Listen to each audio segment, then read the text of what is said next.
सो बच्चों, हम पहुंच गए हैं अपने लास्ट चैप्टर पे for Python, which is object oriented programming in Python. ये ऑब्जेक्ट ओरिएंटेड प्रोग्रामिंग टॉपिक जो है ये कॉलेज में भी पढ़ाया जाता है। इसका एक अलग कोर्स होता है ऑब्जेक्ट ओरिएंटेड प्रोग्रामिंग का। तो मैं आपको इसलिए बता रही हूँ कि ये टॉपिक एक्चुअल में काफ़ी बड़ा है, क्योंकि इसमें काफ़ी सारी चीज़ें आ जाती हैं। This is in itself a programming model आप बोल सकते हैं, ठीक है, जिसके अंदर बहुत सारी स्पेसिफिक चीज़ें आ जाती है। हम यहाँ पे वो कवर करेंगे जो आपको पता होनी चाहिए एकदम, as someone who is learning a new language, ठीक है।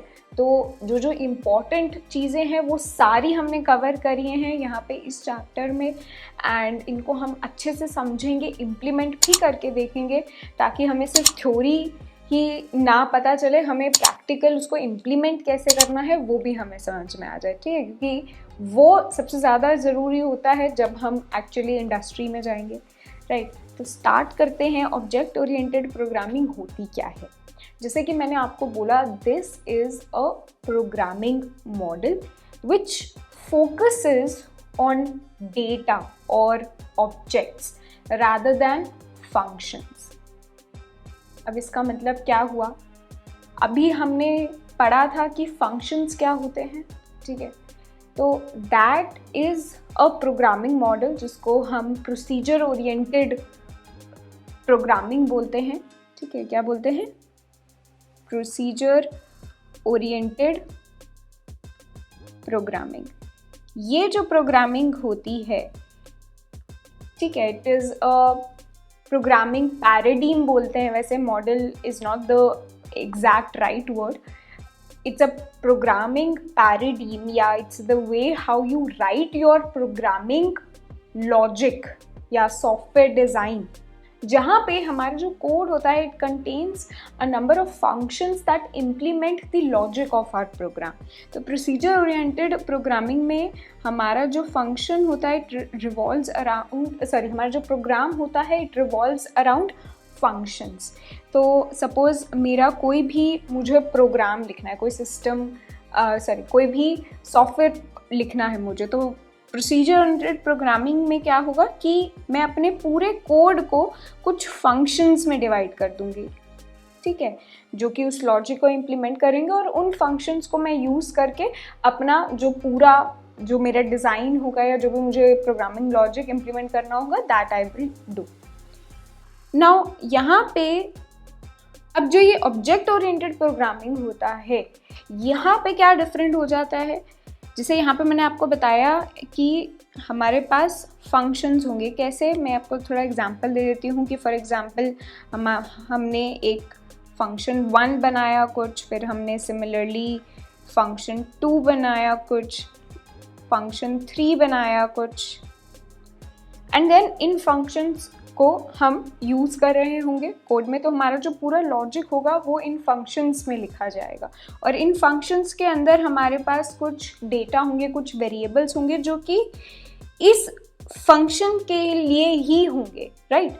जो इस फंक्शन में मैं वेरिएबल्स बना रही होंगी, a b जो भी, वो मेरे f1 फंक्शन के लिए स्पेसिफिक होंगे, ठीक है। सिमिलरली जो मैं f2 में मेरा जो डेटा होगा या वेरिएबल्स होंगे वो मेरे उस फंक्शन के स्पेसिफिक होंगे। तो यहाँ पे जो प्रोसीजर ओरिएंटेड में main focus is on function. Object oriented programming में main focus is on objects और data.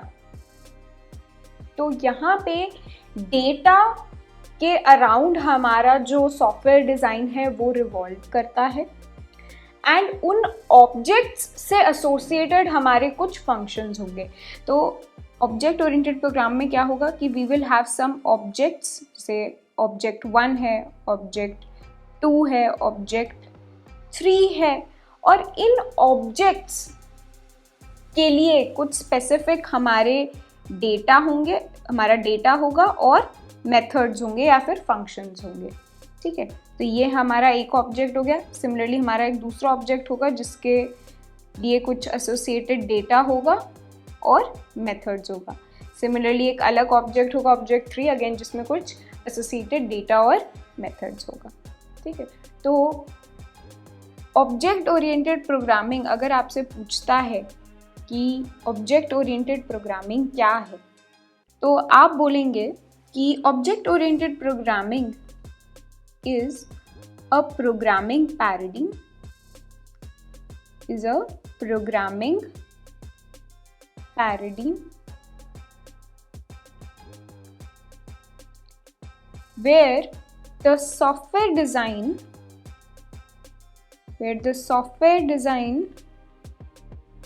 revolves around objects or data rather than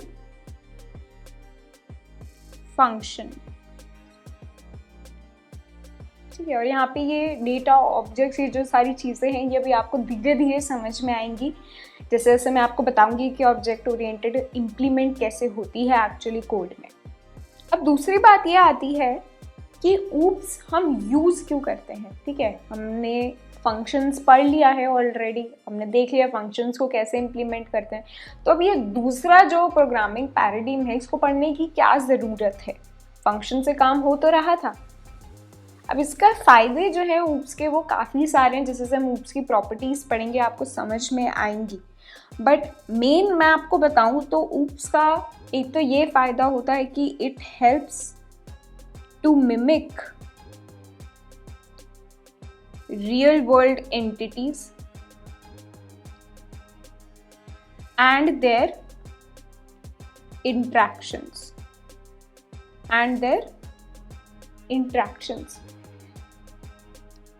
अगर आप रियल वर्ल्ड में देखो, ठीक है, रियल वर्ल्ड में जो हमारे कुछ ऑब्जेक्ट्स होते हैं और वो ऑब्जेक्ट्स एक दूसरे से इंटरेक्ट कर रहे होते हैं। फॉर एग्जांपल एक कार ले लो, ठीक है, एक कार एक ऑब्जेक्ट है, उसकी कुछ प्रॉपर्टीज़ होंगी और उसके कुछ इंट्रैक्शंस होंगे अपने इन्वायरमेंट के साथ। फॉर एग्जांपल वो एक्सेलरेट करेगी, वो स्टॉप करेगी, स्टार्ट करेगी, व्हाटएवर। तो ऐसी चीज़ों को जो रियल वर्ल्ड हमारी एंटिटीज़ होते हैं, इनको अगर हमें प्रोग्रामिंग में रिप्रेजेंट करना है तो it becomes easier to do this with the help of oops. ठीक है, ऑल्सो ऊप्स की हेल्प से हम कोड रीयूज कर पाते हैं, कोड को हम रीयूज कर पाते हैं, और ये आप देखेंगे अभी कि कैसे हम कोड को रीयूज कर रहे होंगे using oops. It also helps in organisation and maintainability of code. ठीक है, कैसे कि सपोज अगर हमारे प्रोग्राम में से फंक्शंस हैं, ठीक है, आई have a function 1, I have a function 2, I have a function 3। अब अगर इन फंक्शंस के आउटसाइड कोई डेटा है, ठीक है, उनको कोई भी फंक्शन जो है, कोई सा भी फंक्शन उस डेटा को एक्सेस कर सकता है, उसको अपडेट कर सकता है या एडिट कर सकता है, चेंज कर सकता है। ठीक है, जिस भी फंक्शन में मैं उसको पास कर रही हूँ, कोई भी फंक्शन मैं किसी वेरिएबल पे यूज़ कर रही हूँ तो वो उसको अपडेट कर सकता है। And I have no way of tracking कि कौन सा फंक्शन जो है कौन से वेरिएबल को चेंज कर रहा है। लेकिन ये चीज़ हमारी ऑब्जेक्ट ओरिएंटेड प्रोग्रामिंग में नहीं होती, क्योंकि वहाँ पे हमारे पास ऑब्जेक्ट्स होते हैं, होते हैं जिसके अंदर कुछ डेटा होगा और उसके साथ कुछ मेथड्स होंगे या फंक्शंस होंगे। तो ये जो मेथड्स हैं इस ऑब्जेक्ट 1 के, सिर्फ यही ऑब्जेक्ट 1 के डेटा को एक्सेस कर पाएंगे। सिमिलरली ऑब्जेक्ट 2 में कुछ डेटा और मेथड्स होंगे, तो ऑब्जेक्ट 2 के जो मेथड्स हैं सिर्फ वही ऑब्जेक्ट 2 के डेटा को एक्सेस कर पाएंगे। ऑब्जेक्ट 2 के मेथड्स ऑब्जेक्ट 1 के डेटा को एक्सेस नहीं कर पाएंगे। ठीक है, तो इस वे में जहाँ पे हमारे पास बहुत कॉम्प्लेक्स सिस्टम्स होते हैं, जहाँ पे बहुत बड़े बड़े हमारे जो कोड रिपोजिटरीज होते हैं, वहाँ पे हम एक्चुअली ऊप्स को यूज़ करना प्रेफर करते हैं, क्योंकि it becomes easy to organise our code and also maintain our code. ठीक है, इसको अगर आपको ये 100% नहीं समझ में आ रहा है अभी ये ऑब्जेक्ट वाली चीज़, तो इट्स फाइन, क्योंकि इसको जब हम एक्चुअली देखेंगे एग्जाम्पल के हेल्प से तभी आपको समझ में आएगा कि ये क्या है। ठीक है, तो देख ही लेते हैं यहाँ पे सीधा एग्जाम्पल। oops में there are two main important things, classes and objects. ठीक है, दो इंपॉर्टेंट चीज़ें हमारी oops में, क्लासेस एंड ऑब्जेक्ट्स। सबसे पहले what are classes? What are classes? Classes आप बोल सकते हो, first of all these are user defined data types. जब हमने डेटा टाइप्स पढ़े थे इनिशियल चैप्टर्स में, तो मैंने आपको बताया था कुछ होता है हमारे बिल्ट इन डेटा टाइप्स, जैसे कि स्ट्रिंग हो गया, लिस्ट हो गया, डिक्शनरी हो गया। Then there are some user defined data types जो हम डिफाइन करते हैं, जो हम एज यूजर डिफाइन करते हैं। तो class is one of those user defined data types. अब इसको आप ऐसे भी समझ सकते हो कि क्लासेस आर अ ब्लूप्रिंट और a template for an object. ठीक है, अगर दो तरीके से आप इसको समझ सकते हो। पहले अगर हम डेटा टाइप वाली चीज़ से समझने की कोशिश करें तो एक बिल्ट इन डेटा टाइप देखते हैं। लिस्ट जो होता है वो एक बिल्ट इन डेटा टाइप होता है। ठीक है, इसकी कुछ प्रॉपर्टीज़ होंगी जो कि डिफाइंड है पाइथन लैंग्वेज में। ठीक है, हमने नहीं डिफाइन किया, this is a built in data type जिसकी कुछ प्रॉपर्टीज, उसके कुछ फंक्शंस ऑलरेडी बिल्ट इन है हमारी लैंग्वेज में। तो अगर ये लिस्ट हमें कहीं बनानी हो तो हमें पता है कि हमें जो है वहाँ पे स्क्वायर ब्रैकेट्स यूज़ करने होंगे और उसके अंदर हम कुछ भी अपनी जो वैल्यूज़ हैं वो इंसर्ट कर सकते हैं। ठीक है, तो यहाँ पे ये तो हमने एक लिस्ट वेरिएबल बना दिया। ठीक है, लेकिन जो हमारा टाइप लिस्ट है, जो डेटा टाइप लिस्ट है, वो क्या है? वो एक हमें सॉर्ट ऑफ आप बोल सकते हो एक टेम्पलेट प्रोवाइड करता है। ठीक है, कि अगर आपको कोई लिस्ट बनानी है, अगर आपको एक कलेक्शन ऑफ एलिमेंट्स बनाना है, तो आप इस तरह से एक लिस्ट बना सकते हो जिसकी ये प्रॉपर्टीज़ होंगी। फॉर एग्जांपल प्रॉपर्टी कैसे कि भाई उसमें जो है आप स्क्वायर ब्रैकेट्स यूज़ करोगे। ठीक है, जो हमारे एलिमेंट्स होंगे they will be comma separated, ऐसे कुछ प्रॉपर्टीज़ है। And also there are some functions, है ना, कि इस डेटा टाइप पे मैं कौन से फंक्शंस कर सकती हूँ। लिस्ट पे मैं इसको स्प्लिट कर सकती हूँ, मैं इसको अपडेट कर सकती हूँ, and all of these slice कर सकती हूँ, ऑल दी अदर फंक्शंस। सो वो ऑलरेडी बिल्ट इन चीज़ें हैं मेरी लिस्ट पे। ठीक है, जो कि मुझे पता है कि पाइथन लैंग्वेज में ये प्रॉपर्टीज़ हैं, ये फंक्शंस हैं।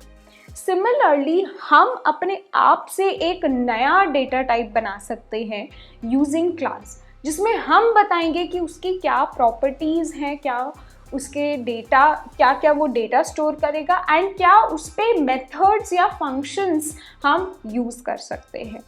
तो इसको आप ऐसे भी समझ सकते हैं कि क्लास जो है हमें एक ब्लूप्रिंट दे देता है, टेम्पलेट दे देता है फॉर एन ऑब्जेक्ट। एंड इससे ही आपको समझ में आ जाएगा कि ऑब्जेक्ट क्या है। Object is an instance of type class. अगर क्लास एक डेटा टाइप है तो उसका एक इंस्टेंस, या जैसे हम एक वेरिएबल बनाते हैं कि लिस्ट टाइप का हमने एक वेरिएबल बनाया, ऐसे सेम वे में क्लास जो हम डिफाइन कर रहे हैं उस टाइप का जब हम कोई वेरिएबल बनाएंगे, कोई इंस्टेंस बनाएंगे, तो उसको ऑब्जेक्ट कहा जाता है।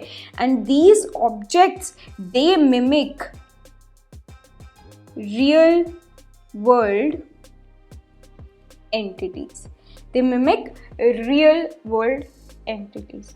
ठीक है, सो फॉर एग्जाम्पल इसका आप ऐसे समझ सकते हैं कि अगर मैंने आपको एक फॉर्म दिया, ठीक है, मैंने आपको एक एडमिशन फॉर्म दिया, ठीक है, जिसमें मैं आपको बोल रही हूँ कि अपना नेम भरना है, आपको एज भरनी है और एड्रेस भी भरना है, और ये फॉर्म मैं सारे स्टूडेंट्स को सबमिट कर रही हूँ। ठीक है, this form I am distributing to all of the students to fill.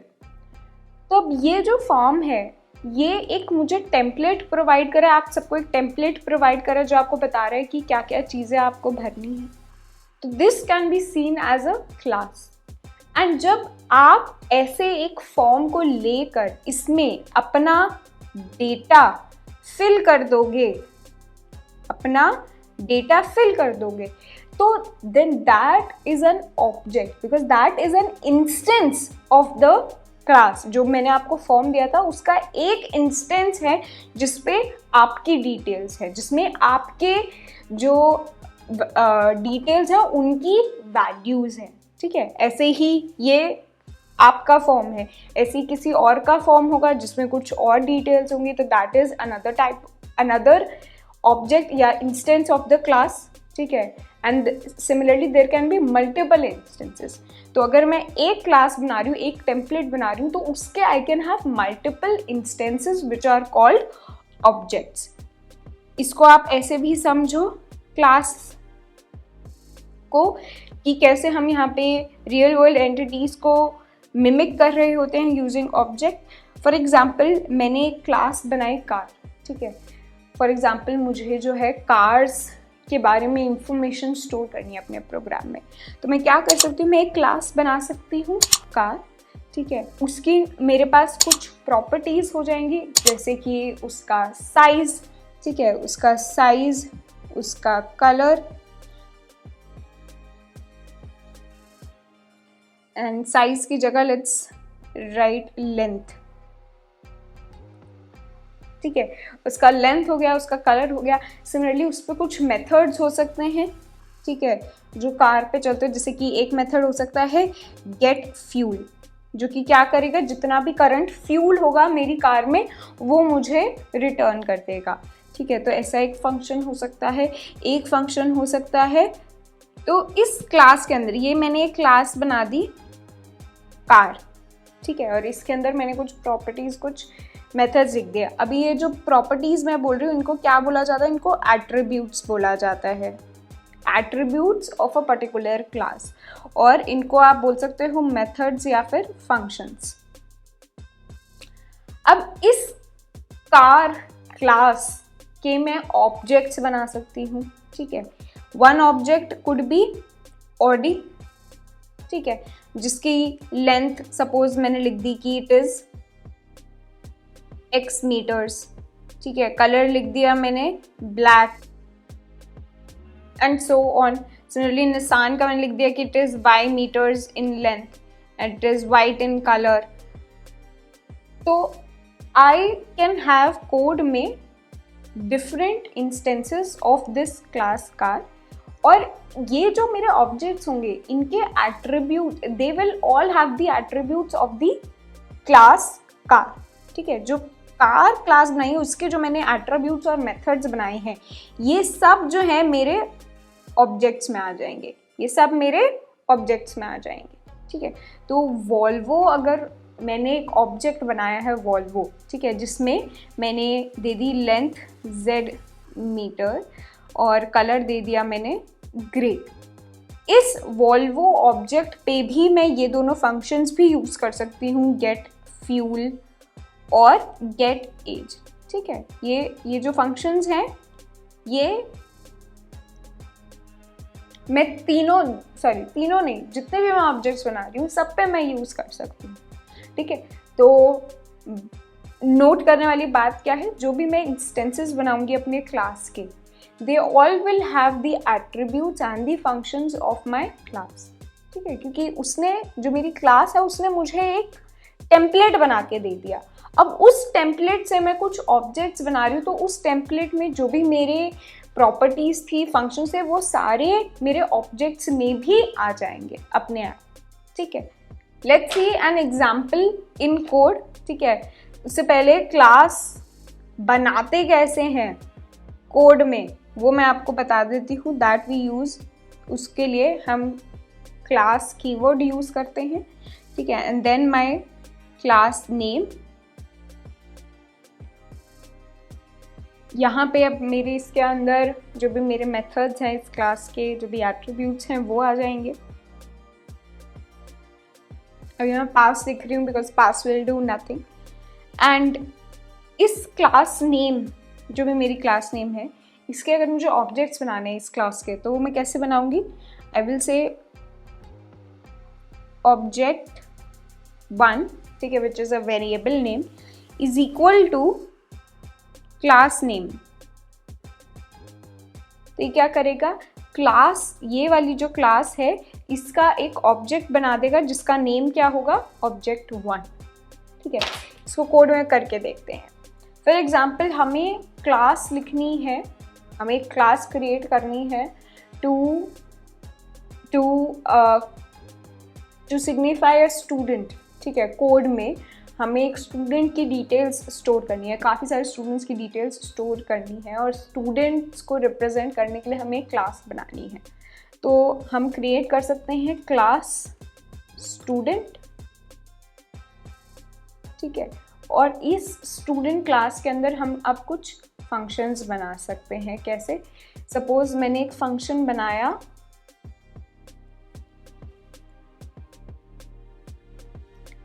Set name, ठीक है, एक फंक्शन बनाया सेट नेम, जहाँ पे मुझे पास करना होगा सेल्फ और नेम। अभी ये सेल्फ क्या है ये मैं आपको बताती हूँ। ऑल्सो हम यहाँ पे डेफ लिखना भूल गए। तो सपोज इस फंक्शन में मैंने पास किया है नेम, तो मैं चाहती हूँ कि इस ऑब्जेक्ट का नाम जो है वो नेम हो जाए। एंड सिमिलरली मैं एक फंक्शन बना सकती हूँ गेट नेम, ठीक है, जो कि क्या करेगा? मुझे रिटर्न कर देगा सेल्फ डॉट नेम, ठीक है। अब दो चीज़ें। फर्स्ट ऑफ ऑल, अगर मैंने कोई कोई ऑब्जेक्ट बनाया है, ठीक है, और मुझे उसके एट्रीब्यूट्स को एक्सेस करना है या उसके मेथड्स को एक्सेस करना है, तो that I can do using this dot operator, ठीक है। Self dot whatever the attribute is और whatever the function name is, ठीक है। फर्स्ट थिंग ये। सेकेंड थिंग, यहाँ पे ये जो सेल्फ मैंने पास किया है ये क्या सिग्निफाई कर रहा है? तो देखो, जब मैं इस स्टूडेंट क्लास का एक ऑब्जेक्ट बनाऊंगी, लेट्स से मैंने एक वेरिएबल ऑब्जेक्ट बनाया, student 1 is equal to student. तो यहाँ पे क्या हुआ? मेरे पास एक ऑब्जेक्ट क्रिएट हो गया of this class student. Now अगर मैं इस स्टूडेंट 1 के लिए फंक्शन कॉल करती हूँ सेट नेम, तो इस ऑब्जेक्ट, ये जो मैंने जब ऑब्जेक्ट बनाया और इसके लिए मैंने ये फंक्शन कॉल की, तो यहाँ पे बाय डिफ़ॉल्ट एक पैरामीटर जाता है, कौन सा? Self parameter. ये सेल्फ पैरामीटर क्या सिग्निफाई करता है? It signifies the object.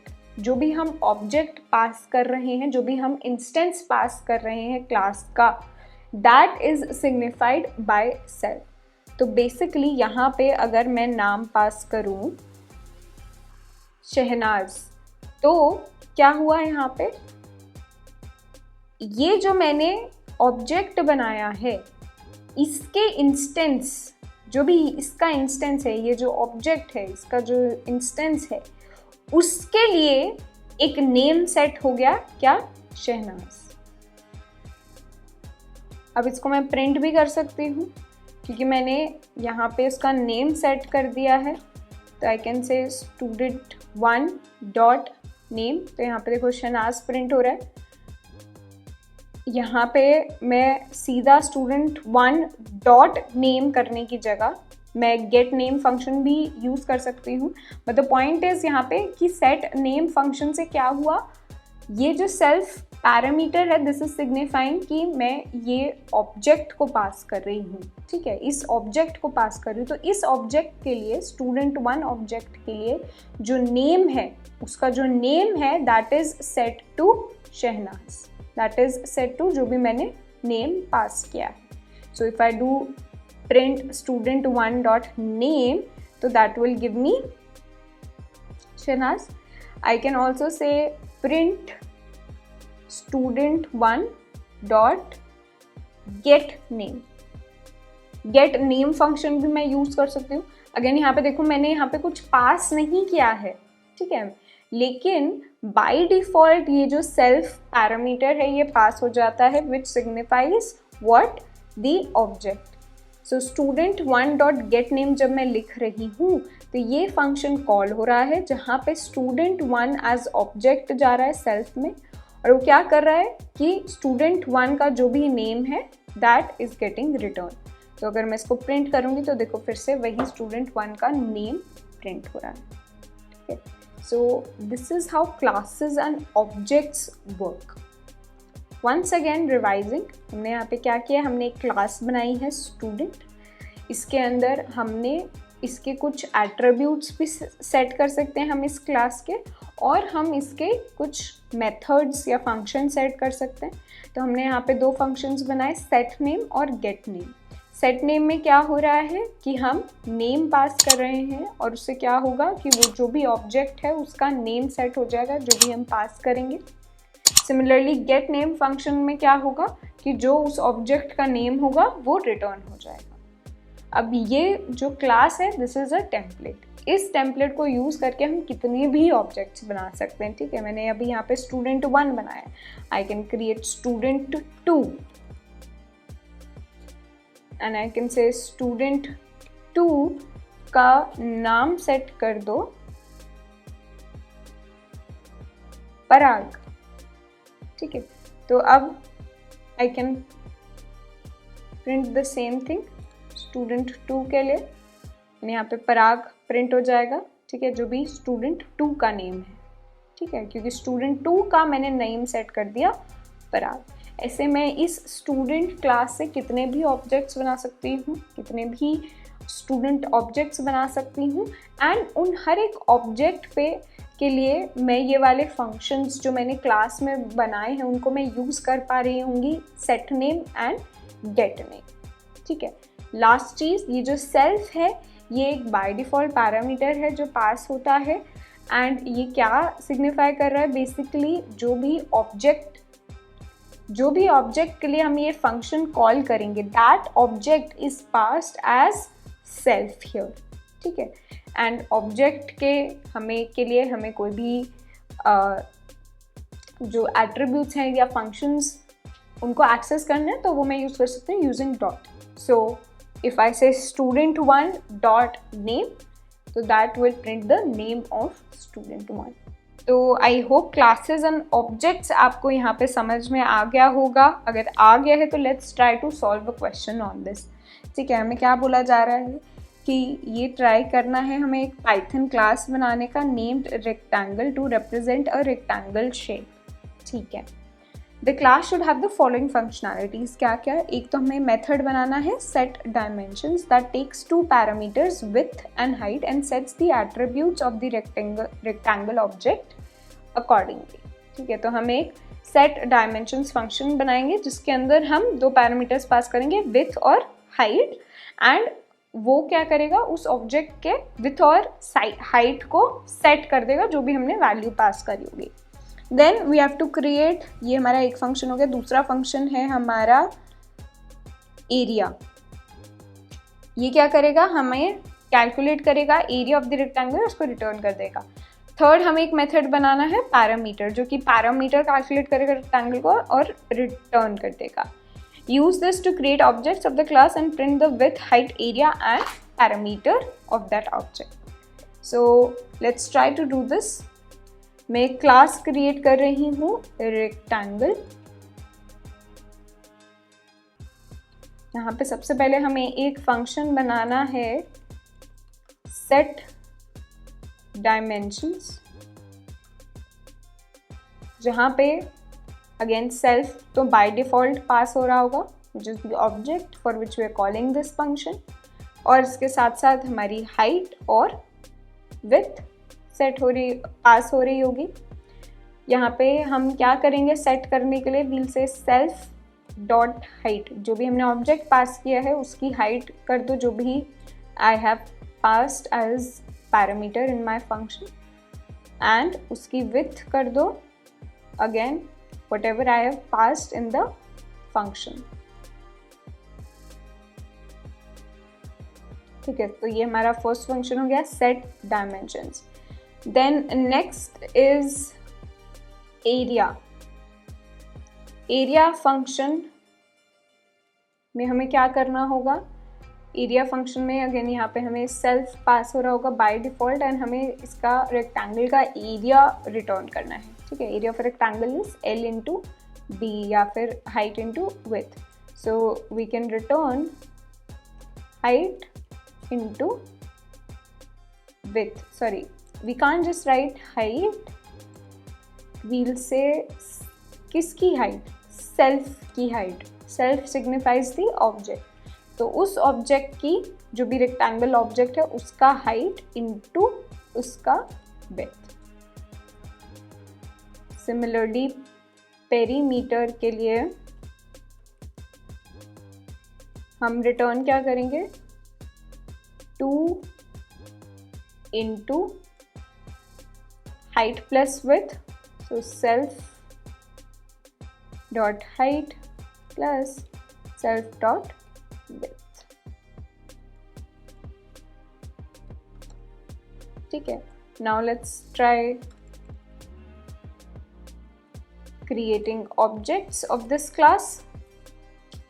We'll say rectangle 1 is equal to rectangle. Rectangle 1 की हम डायमेंशन सेट कर सकते हैं using set dimensions, and suppose यहाँ पे हम कुछ हाइट और विथ पास कर देते हैं 4 and 3. नेक्स्ट इसके अगर हमें एरिया और पेरीमीटर फाइंड करने हैं, we can print rectangle 1 dot area. Similarly, we can print rectangle 1 dot perimeter. ठीक है, and we can also print the height and width. कैसे? We can say the height and width are rectangle 1 dot height, rectangle 1 dot width. ठीक है, this is the area and this is the perimeter.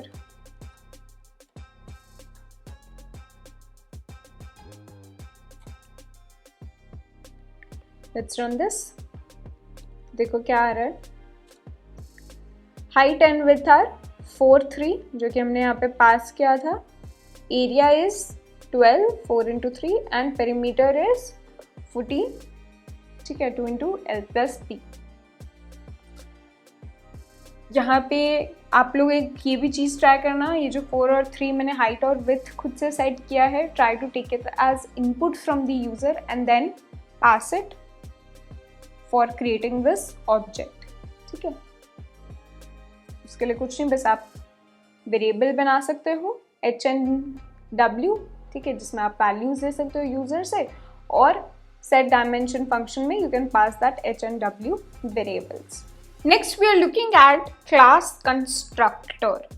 Constructor जो होता है, this is a special function. It is a special function that gets invoked every time an object is created for that class. ठीक है, तो ये एक special function होता है क्लास के अंदर जिसको हम क्रिएट करते हैं, और इसके अंदर स्पेशल क्या होता है कि every time when we will create an object of this class, तो ये फंक्शन विल गेट इन्वोक्ड. ठीक है, फॉर एग्जाम्पल यहाँ पे मैंने एक क्लास बनाई विद क्लास नेम.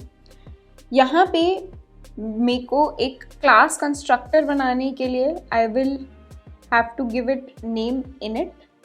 ठीक है, और यहाँ पे 2 underscore init underscore and then brackets में जो भी हमें पैरामीटर्स पास करने हैं, ठीक है। So this is the naming convention for a constructor which you have to follow everywhere. अब यहाँ पे पैरामीटर्स में क्या पास होगा, पैरामीटर्स में पहला पैरामीटर होगा सेल्फ, ठीक है, जो कि हमें ऑब्जेक्ट इंस्टेंस बता रहा होगा, एंड उसके बाद हमारे कुछ पैरामीटर्स होंगे जो कि हमारे ऑप्शनल है, जो कि हम पास कर सकते हैं टू इनिशियलाइज द ऑब्जेक्ट, ठीक है। फॉर एग्जाम्पल अभी हमने देखा रेक्टेंगल में हमने एक अलग फंक्शन बनाया था सेट डायमेंशंस, है ना, उसी जगह हम एक कंस्ट्रक्टर भी बना सकते हैं। Let's see how. यहाँ पे हमने एक फंक्शन बनाया है सेट डायमेंशन, ठीक है, and every time after we create an object of this class, हमें ये वाला फंक्शन अलग से जो है इन्वोक करना पड़ेगा या अलग से कॉल करना पड़ेगा to set its height and width. इसकी जगह हम क्या कर सकते हैं, हम एक कंस्ट्रक्टर बना सकते हैं, ठीक है, जहाँ पे हम हाइट और विड्थ को पास करेंगे and we will say same चीज़, इसकी हाइट को सेट कर दो जो पैरामीटर में हाइट है, एंड विड्थ को सेट कर दो जो पैरामीटर में विड्थ, ठीक। तो देखो इससे क्या होगा, यहाँ पे अब हमें ये फंक्शन की ज़रूरत नहीं है सेट डायमेंशंस की। हम इसकी डायमेंशंस अब कैसे सेट कर सकते हैं, जब मैं इस रेक्टेंगल क्लास का एक ऑब्जेक्ट बनाऊंगी उसी टाइम पे I can pass the values with which I want to initialise. तो यहाँ पे ही आई कैन पास 4 and 3। ये 4 and 3 कहाँ जाएंगे, this 4 and 3 will go as height and width here, ठीक है। और यहाँ पे let's print also to C,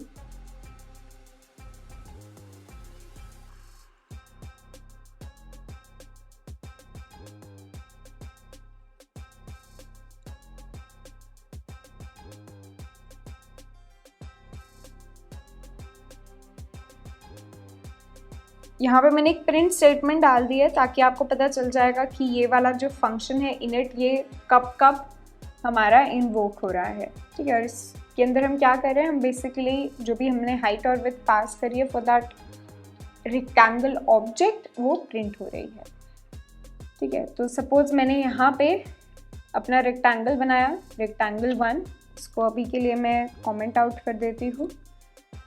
similarly मैं क्रिएट कर सकती हूँ रेक्टेंगल 2, ठीक है, with 5, 7 as dimensions. I can create rectangle 3 with 2, 8 as dimensions. तो मैंने यहाँ पे 3 इंस्टेंसेस या 3 ऑब्जेक्ट्स क्रिएट कर दिए अपने रेक्टेंगल क्लास के।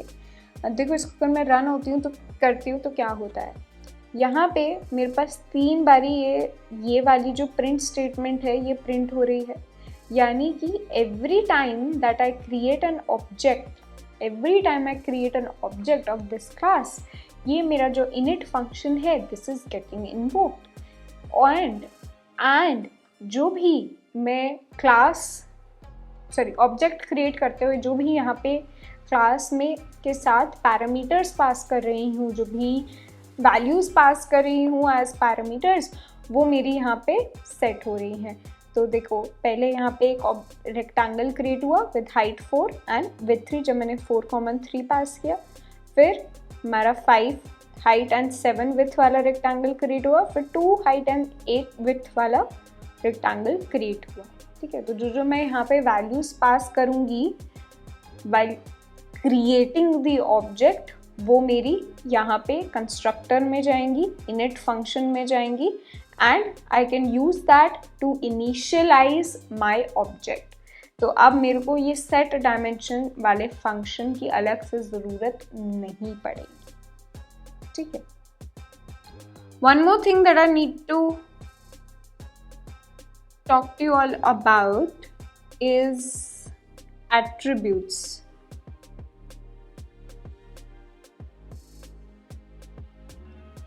एट्रीब्यूट्स अभी तक आपने देखा होगा मैंने कहीं बारी यूज़ किया है ये word to signify whatever data or variables we are creating inside our class.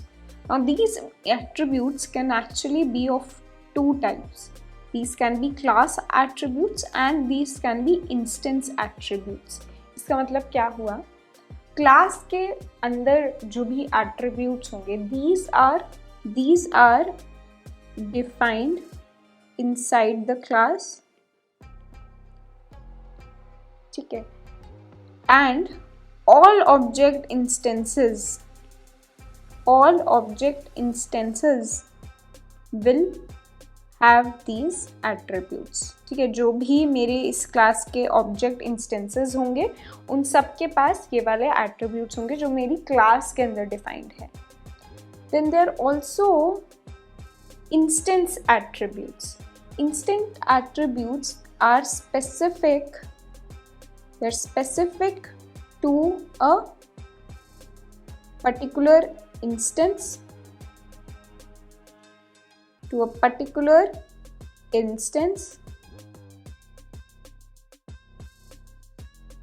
or an object. यानी कि there will be some attributes जो मैंने क्लास में डिफाइन कर रखे होंगे वो तो मेरे ऑब्जेक्ट में होंगे, लेकिन उस ऑब्जेक्ट के लिए मैं कुछ एक्स्ट्रा एट्रीब्यूट्स भी बना सकती हूँ which will be specific to that particular instance और दैट पर्टिकुलर ऑब्जेक्ट. जैसे हमने देखा था यहाँ पे स्टूडेंट के लिए, यहाँ पे मैंने एट्रीब्यूट बनाया था, जो मेरी क्लास है उसके अंदर मैंने एक एट्रीब्यूट बनाया था नेम, ठीक है, जो कि मैं अपने हर एक जो भी मैं स्टूडेंट ऑब्जेक्ट बनाऊंगी इस क्लास से मैं सबके लिए ये नेम सेट कर सकती हूँ.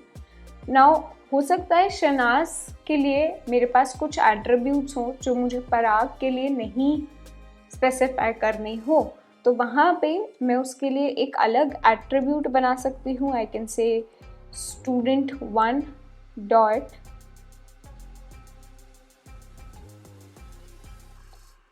इंग्लिश मार्क्स,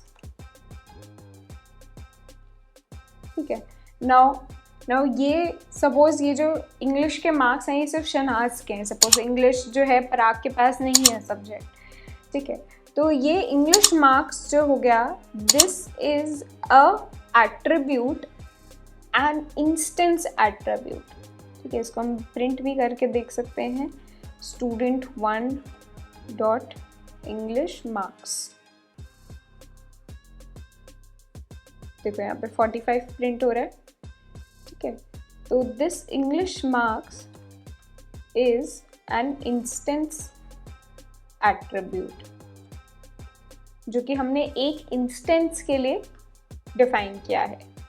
लेकिन ये जो नेम हमने यहाँ पे सेट किया है, set name, this is a class attribute, ठीक है. यानी कि जो भी मेरे इंस्टेंसेस क्रिएट होंगे इस क्लास के all of them will have this attribute. And again यहाँ पे ये जो अगर क्लास एट्रीब्यूट्स है यहाँ पे हम इनको क्लास कंस्ट्रक्टर में क्रिएट कर रहे होंगे ताकि they are created for every instance, ठीक है. वरना हमें हर इंस्टेंस के लिए सेट नेम वाला फंक्शन कॉल करना पड़ेगा टू सेट देयर नेम्स, ठीक है. सो मूविंग फॉरवर्ड हम कोशिश करेंगे जो भी हम क्लासेस डिफाइन करेंगे उनके लिए उनका एक क्लास कंस्ट्रक्टर क्रिएट कर देंगे, ठीक है, to initialise our objects. Next हम बात कर रहे हैं एक्सेस मॉडिफायर्स के बारे में. एक्सेस मॉडिफायर्स क्या करते हैं? They are used to control the visibility और access of class attributes and functions. यानी कि किसी ऑब्जेक्ट के अगर कोई या लेट्स से किसी क्लास के कोई हमारे एट्रीब्यूट्स हैं, क्लास एट्रीब्यूट्स हैं, कुछ फंक्शंस हैं उस क्लास के, क्या मैं उनको outside of the class use कर सकती हूँ या नहीं यूज़ कर सकती हूँ या किस स्कोप में यूज़ कर सकती हूँ, that is told to me by using access modifiers, ठीक है. तो ये 3 तरह के हमारे एक्सेस मॉडिफायर्स होते हैं, इनको कोड में देखते हैं. सबसे पहले let's take some class ABC, ठीक है, and we are looking at public modifier सबसे पहले.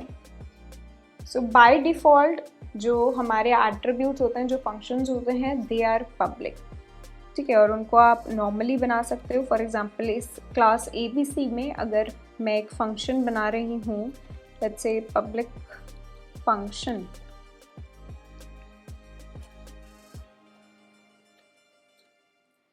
एंड लेट्स से यहाँ पे मैं कोई एट्रीब्यूट भी बना रही हूँ using init function.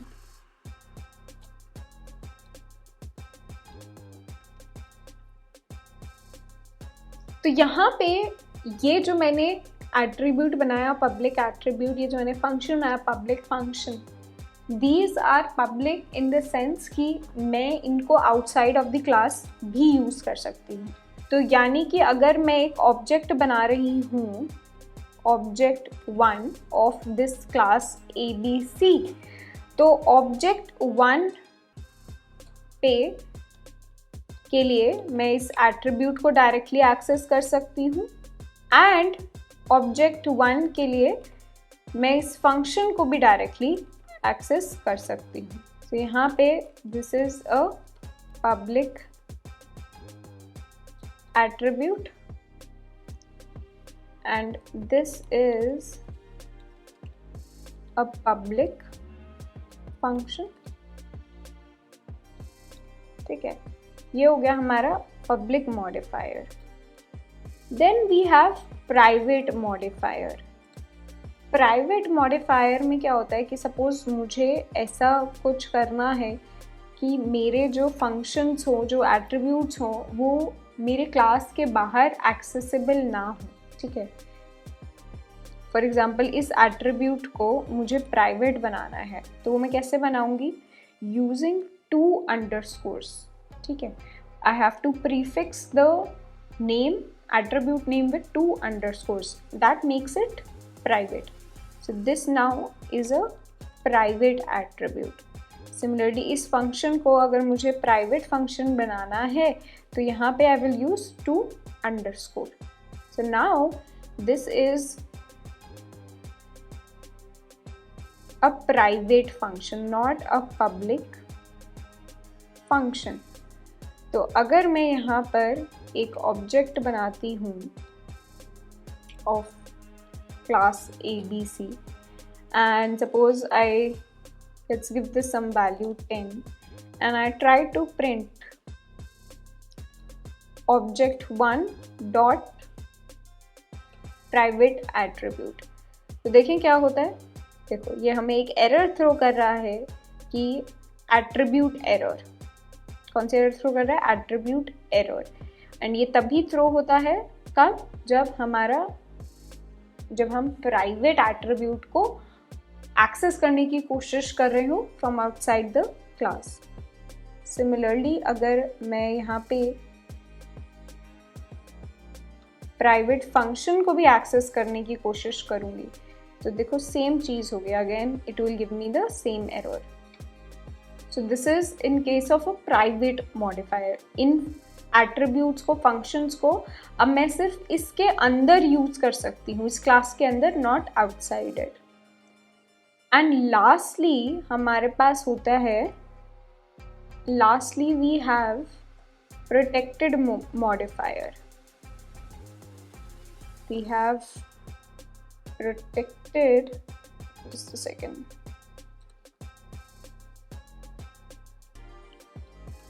Protected modifier. यहाँ पे हम अपने एट्रीब्यूट्स के लिए, फंक्शन के लिए प्रोटेक्टेड बनाने के लिए we use 1 underscore instead of 2, ठीक है. तो यहाँ पे now this is a protected attribute and function. Protected attributes and functions को मैं क्लास के बाहर से एक्सेस कर सकती हूँ, लेकिन प्रोटेक्टेड का मतलब ये होता है कि it should not be access. It is accessible but it should not be accessed. And यहाँ पे these should be accessed only, जो protected attributes या functions होते हैं, they should be accessed only from inside the class or from a subclass.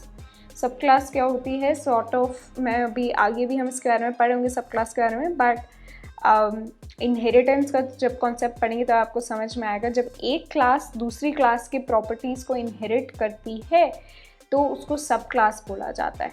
ठीक है, तो अगर सपोज मेरे पास यहाँ पे एक दूसरी क्लास है, क्लास ABC2, ठीक है, जो कि इस क्लास के प्रॉपर्टीज़ को इनहेरिट कर रही है, तो that class will be able to use the protected attributes and functions of class ABC. ठीक है, so that is protected modifier, and by default हमारे पब्लिक होते हैं सारे functions and methods, but if we want we can turn them into protected और private.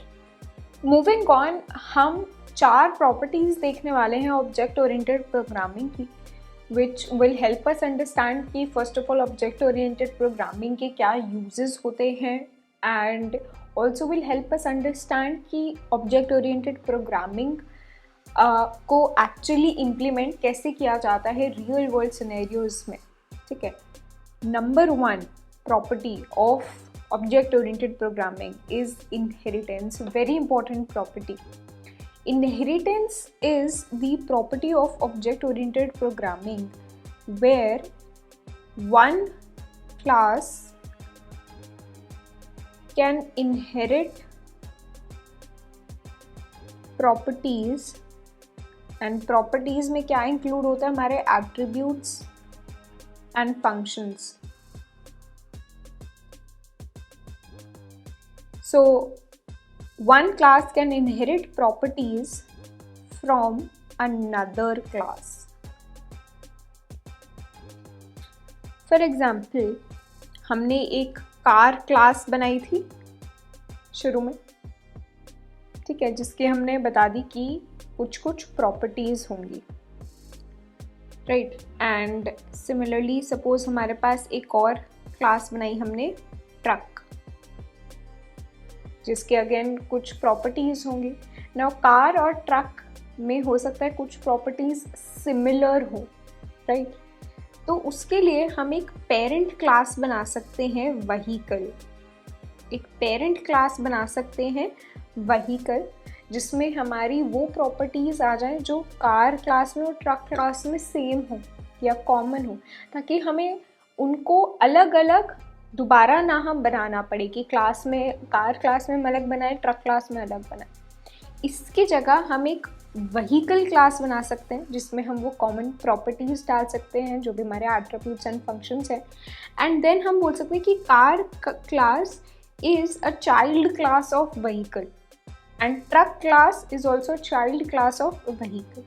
तो यहाँ पे जो व्हीकल क्लास होगी, this will be called a parent class, जिसकी प्रॉपर्टीज़ को इनहेरिट किया जा रहा होगा, और कार और ट्रक क्लासेस जो होंगी इनको बोला जाएगा चाइल्ड क्लास, जो कि प्रॉपर्टीज़ को, पेरेंट क्लास की प्रॉपर्टीज़ को इनहेरिट कर रही होगी.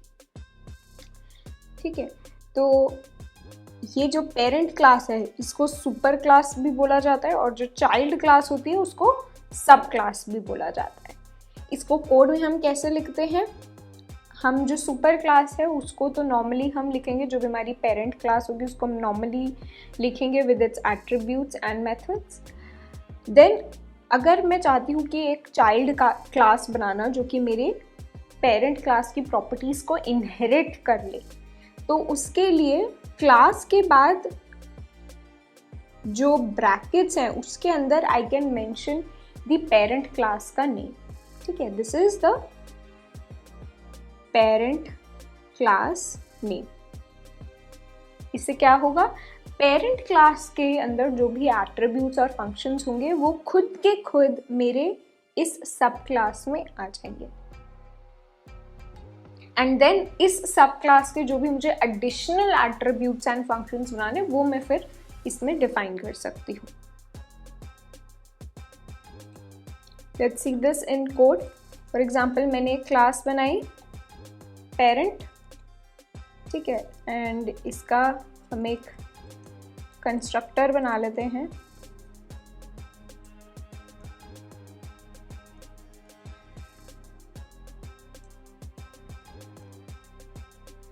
I will print this is the parent class and यहाँ पे मैं एक और क्लास बना सकती हूँ, चाइल्ड क्लास, जो कि पेरेंट क्लास की प्रॉपर्टीज को इनहेरिट कर रहा होगा। एंड इसका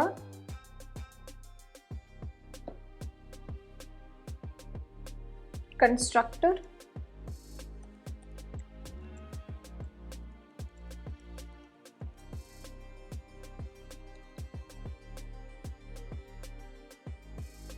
एंड नाउ इस चाइल्ड क्लास का जब भी मैं एक ऑब्जेक्ट बनाऊंगी,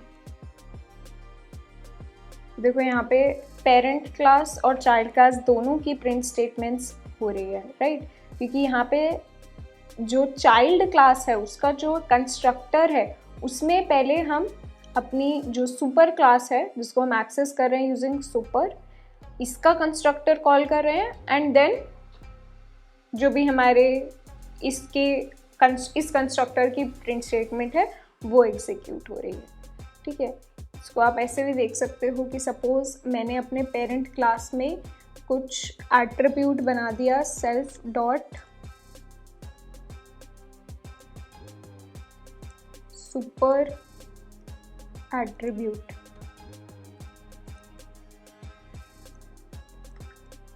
ट्रू। ये जो सुपर एट्रीब्यूट है इसको भी मैं अपनी क्लास में यहाँ पे एक्सेस कर सकती हूँ। आई can print self dot super attribute, जो कि ट्रू यहाँ पे प्रिंट हो रहा है। देखो ये कैसे हो रहा है, मैंने यहाँ पे ये जो ऑब्जेक्ट है मेरा, ये जो ऑब्जेक्ट है फॉर चाइल्ड क्लास का ऑब्जेक्ट, उसमें तो मैंने कहीं पे भी उसका सुपर एट्रीब्यूट नहीं क्रिएट किया, ना उसकी वैल्यू सेट करी। ये जो यहाँ पे सुपर एट्रीब्यूट आ रहा है ये पेरेंट क्लास का आ रहा है, ठीक है। सिमिलरली अगर हम किसी भी कोई भी क्लास बनाते हैं वहाँ पे पेरेंट क्लास को इनहेरिट करते हैं तो उसके सारे एट्रीब्यूट्स एंड फंक्शंस भी इनहेरिट हो जाएंगे which you can use directly in the child class. Now there are some types of inheritance, ठीक है। Number 1 is single inheritance. Single inheritance में क्या होता है, when there is one parent class या super class and one child class और sub class, जहाँ पे the sub class is inheriting properties from the super class, जैसे कि अभी हमने देखा।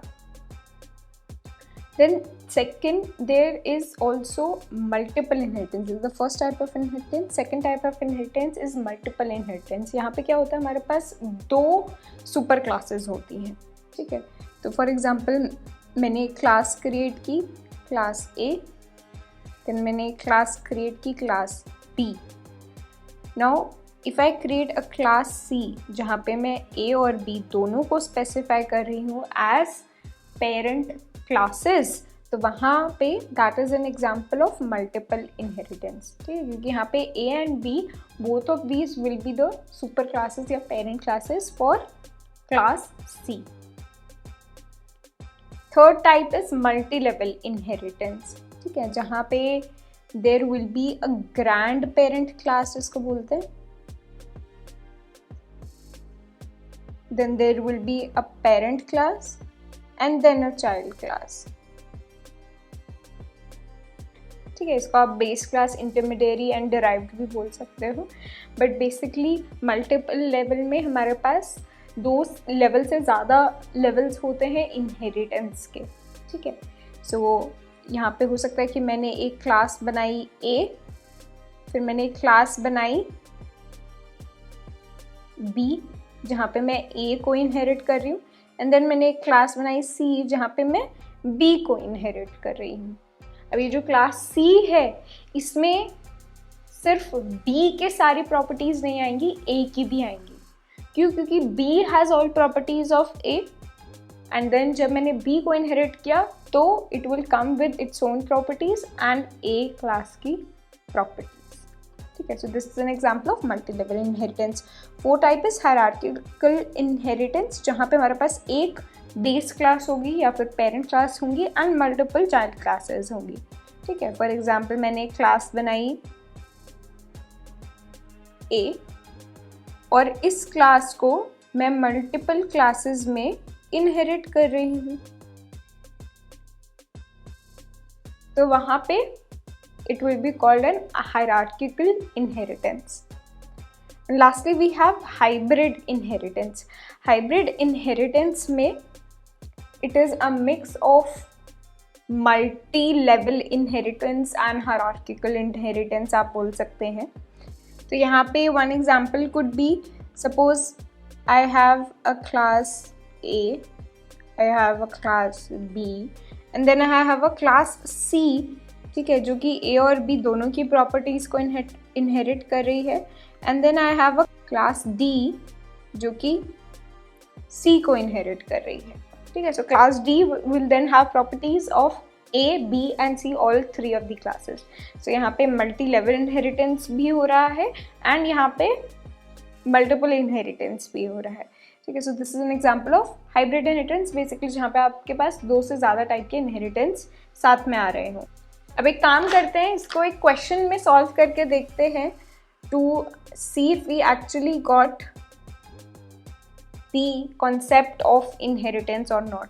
ठीक है, यहाँ पे क्वेश्चन क्या है इनहेरिटेंस पे, we have to create a bus child class. ठीक है, तो हमारी एक चाइल्ड क्लास क्रिएट होगी बस that inherits from the property vehicle class. तो हमें 2 क्लासेस बनानी है, बस क्लास जो कि हमारी चाइल्ड क्लास होगी, व्हीकल क्लास जो हमारी पेरेंट क्लास होगी. The default fare charge of any vehicle is seating capacity into 100. But if the vehicle is bus, we need to add an extra 10% on full fare as a maintenance charge. So total fare for bus instance will become, final amount is equal to total fare plus 10% of the total fare.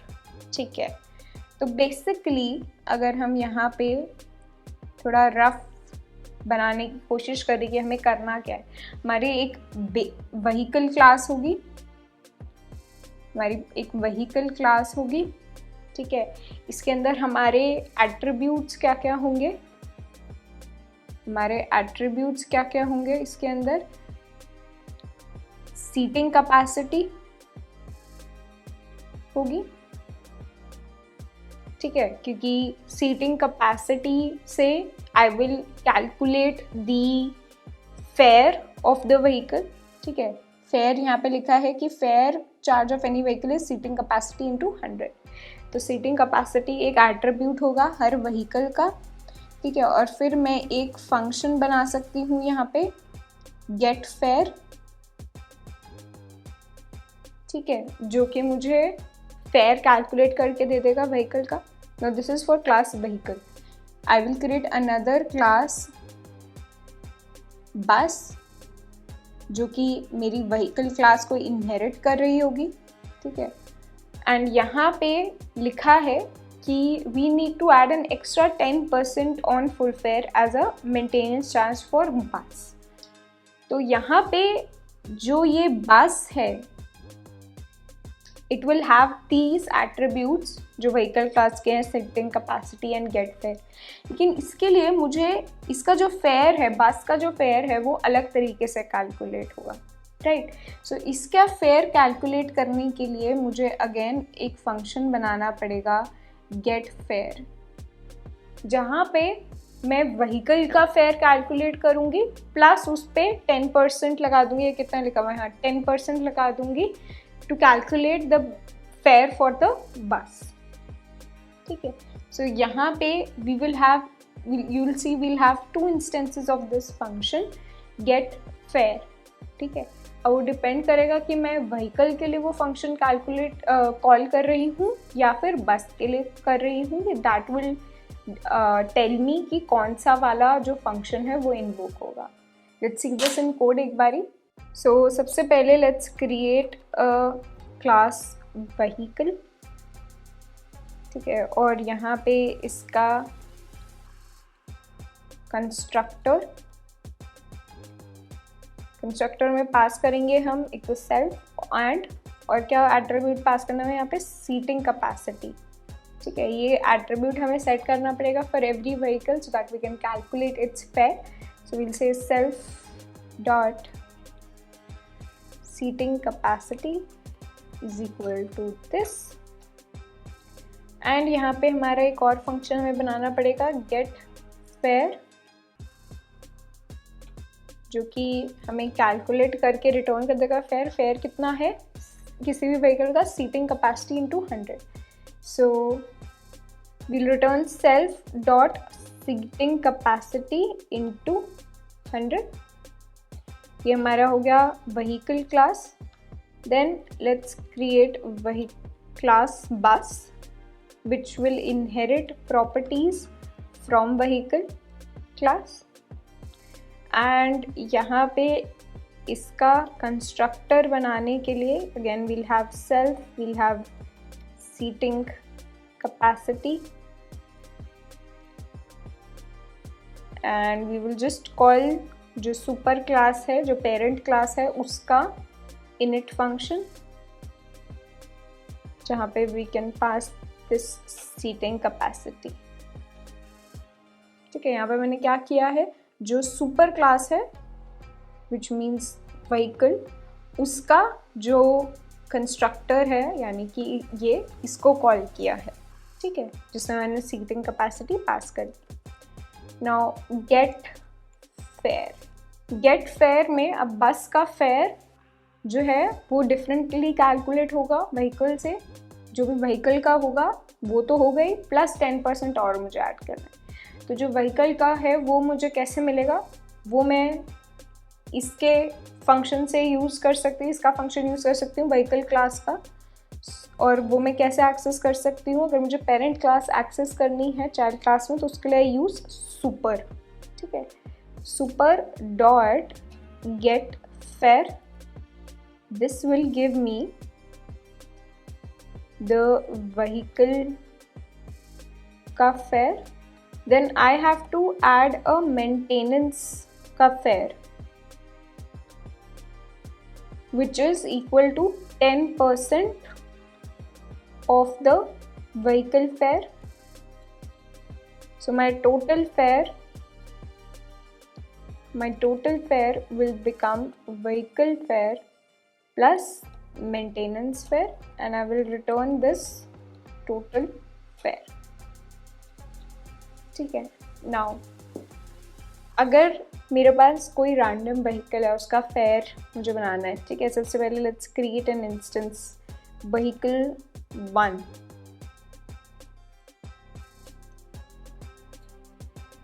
And यहाँ पे let's add seating capacity as 50। Let's print its fare. तो इसका fare calculate करने के लिए I say vehicle dot get fare. So this is the vehicle का fare, let's print that as well.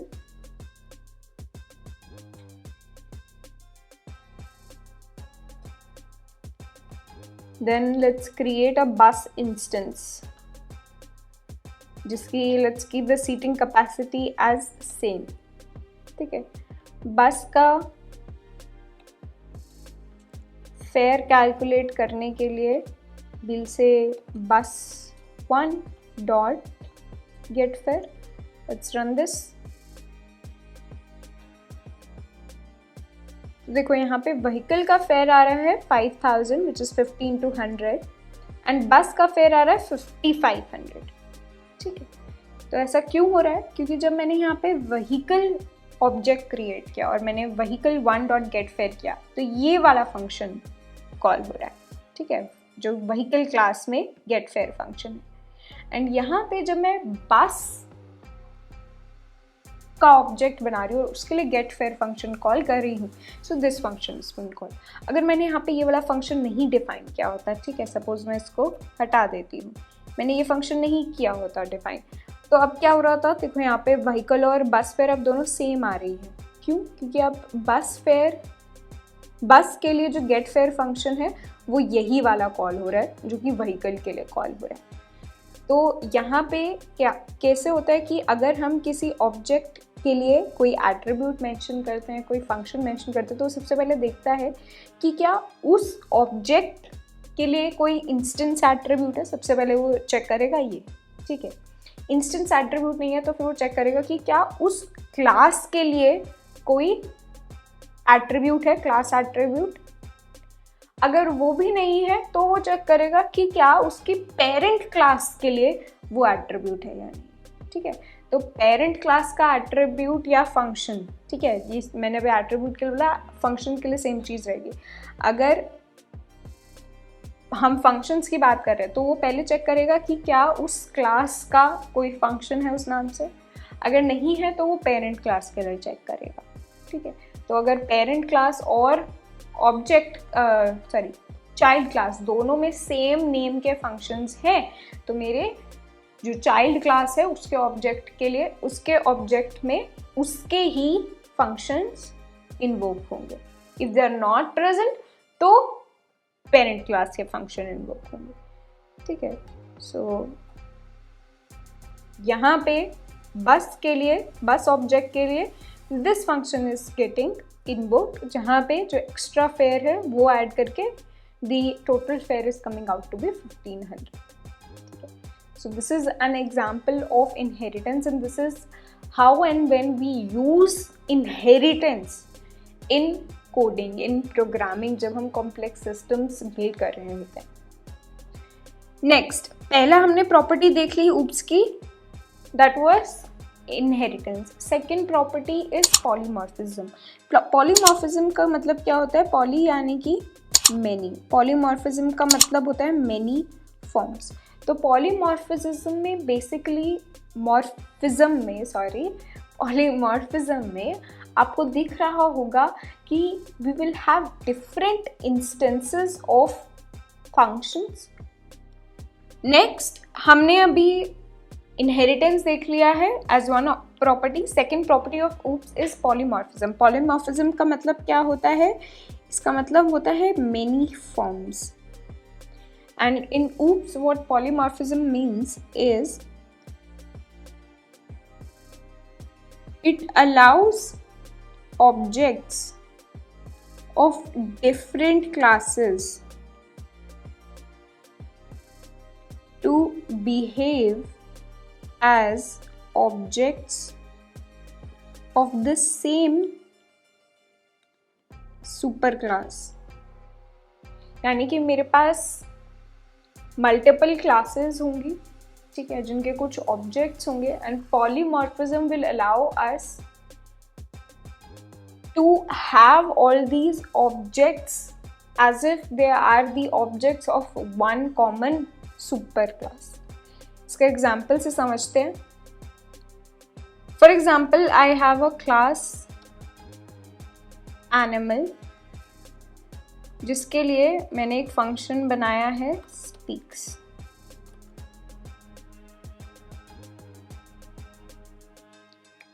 And यहाँ पे I won't write anything because this is just an abstract method which will be overwritten. कैसे? इस animal class से मैं काफ़ी सारी child classes बना सकती हूँ। फॉर एग्जांपल, मैंने एक क्लास बनाया dog,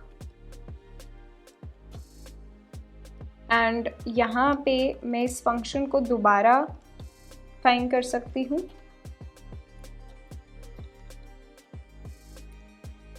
and I will say print box, ठीक है। Similarly, I can have another class cat where I can say meow, and I can have another class cow which will say moo, ठीक है। अब देखो क्या हुआ। Suppose मैंने यहाँ पे इंस्टेंसेस बनाए इन सब के।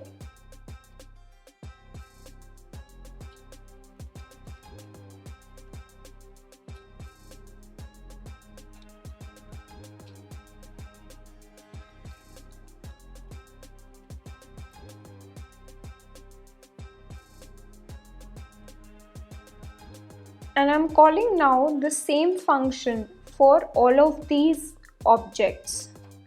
For all of these objects, I'm calling the same function speaks. Right? लेकिन जब मैं इसको print करूँगी, when I will print this, तो it will print. Sorry, when I'll call these functions, it will print different things. यानी कि this function speaks is running differently, is performing different task for every object. लेकिन यहाँ पे क्योंकि ये same function है, it looks like कि ये जो फंक्शन, ये जो सारे ऑब्जेक्ट्स हैं, they belong to one super, to the same super class, जहाँ पे we have this function speaks. ठीक है, तो पॉलीमॉर्फिज्म यही होता है। This is an example of polymorphism, जहाँ पे हमने एक फंक्शन बनाया है स्पीक्स। ठीक है, और ये स्पीक्स फंक्शन जो है ये हमने ऑल्टर किया है या फिर ओवरराइड किया है फॉर एवरी क्लास। यहाँ पे जो डॉग क्लास है, कैट क्लास है, काउ क्लास है, हमने ओवरराइड किया है for every child class with different implementation. This is an example of polymorphism. Polymorphism में हमारे पास दो टाइप्स के होते हैं generally. One is run time polymorphism and one is compile time polymorphism. Compile time polymorphism, this is resolved during compile time, यानी कि compile time पे decide होता है कि उस फंक्शन का कौन सा इंस्टेंस वुड बी इन्वोक्ड या कौन सा version would be invoked.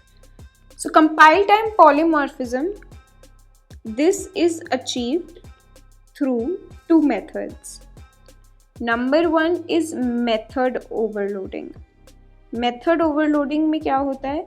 It allows us to have methods with the multiple methods with the same name but different parameters. And second is operator overloading. इसको code में देखते हैं एक बारी। Add, ठीक है, जिसके अंदर मैं एक फंक्शन बना रही हूँ sum। अब ये सम नाम के मैं मल्टीपल फंक्शंस बना सकती हूँ यहाँ पे।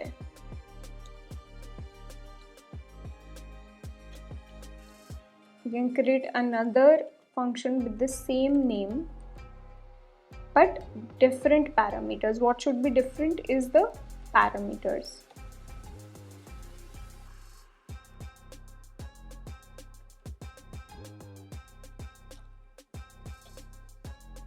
अब यहाँ पे पाइथन में डायरेक्टली मेथड ओवरलोडिंग नहीं अलाउड होती, इन द सेंस कि अगर मैं यहाँ पे सम फंक्शन कॉल करती हूँ तो ये जो लास्ट मैंने मेथड बनाया है, ठीक है, जो कि ये वाला है, यही वाला कॉल होगा। लेकिन there are some workarounds जिससे we can do method overloading Python में। अभी के लिए वो हमारे स्कोप से बाहर है, इसलिए मैं उस पर टाइम नहीं लगाऊंगी। बट हाँ, आपको पता होना चाहिए कि मेथड ओवरलोडिंग होता क्या है, where we can have multiple methods with the same name but different parameters. That is method overloading. Then we have operator overloading. Operator overloading क्या होता है? यहाँ पे suppose हमें अपने objects पे, हमने कुछ क्लास के ऑब्जेक्ट्स बनाए, उन पे हमें मैथमेटिकल ऑपरेटर्स वगैरह अगर यूज़ करनी है, प्लस माइनस वगैरह, तो वो हम यूज़ कर सकते हैं यूजिंग ऑपरेटर ओवरलोडिंग। कैसे? फॉर एग्जांपल कॉम्प्लेक्स नंबर्स, आपको याद है कॉम्प्लेक्स नंबर्स में क्या होता था कि हर नंबर के पास एक रियल पार्ट होगा और एक इमेजिनरी पार्ट होगा, राइट। अगर मैं एक क्लास बनाऊँ कॉम्प्लेक्स नंबर्स के लिए, कॉम्प्लेक्स नंबर कोई मेरा इनबिल्ट तो डेटा टाइप नहीं है, सो मैं एक क्लास बना सकती हूँ for defining a complex number, जहाँ पे I can pass a real and imaginary part and this will create a complex number for me. ठीक है. Now suppose I want to add two complex numbers. दो complex numbers को मुझे add करना है, तो उसके लिए मैं ऑपरेटर ओवरलोडिंग की हेल्प ले सकती हूँ, जहाँ पे मैं एक फंक्शन बनाऊँगी add. I'll pass self and the other complex number, let's call it other. अब यहाँ पे अगर मुझे इन दोनों को ऐड करना, दो कॉम्प्लेक्स नंबर्स को, तो the output would be a complex number, जहाँ पे जो रियल पार्ट होगा वो क्या होगा, self dot real plus other dot real, and जो इमेजिनरी पार्ट होगा again that would be self dot imaginary plus other dot imaginary. तो देखो अगर यहाँ पे अब मैं दो कॉम्प्लेक्स नंबर्स बनाती हूँ, C1 with values 1, 2 and C2 with values 3, 4. and I say एक C3 में स्टोर कर दो वैल्यू C1 प्लस C2 की. तो यहाँ पे जब मैं ये लिख रही हूँ C1 प्लस C2, तो this function will gate invoke this add function. ठीक है, जहाँ पे ये दोनों जो कॉम्प्लेक्स नंबर्स हैं C1 and C2 will be passed as parameters and it will add them and return us as a complex number. अब C3 को प्रिंट करके देख लेते हैं. I'll say C3 dot real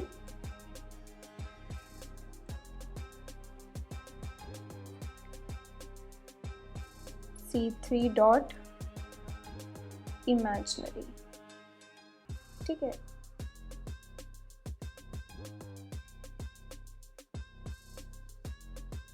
हमने यहाँ पे पूरा नहीं लिखा. सो देखो यहाँ पे आउटपुट क्या आ रहा है, 4 प्लस 6i. ठीक है, 4 is my real part, 3 plus 1 and imaginary part क्या था मेरा, 2 प्लस 4 विच इज़ 6. तो सही आउटपुट आ रहा है यहाँ पे. तो इसी वे में हम ऑपरेटर ओवरलोड यूज़ कर सकते हैं जब भी हमें अपने ऑब्जेक्ट्स पे जो हमने बनाए हैं, मतलब जो हमने डिफाइन करे हैं, उन पे कोई मैथमेटिकल ऑपरेटर यूज़ करना हो. ठीक है, तो ये तो थी हमारी compile time morphism. Then we also have run time polymorphism. ठीक है, वेयर जैसे कंपाइल टाइम पे हमारा रेजोल्यूशन जो हो रहा था वो कंपाइल के वक्त हो रहा था, यहाँ पे the polymorphism is resolved during run time. इसका मतलब क्या है कि रन टाइम के वक्त डिसाइड होता है कि कौन सा वाला फंक्शन कॉल होगा, और this is achieved through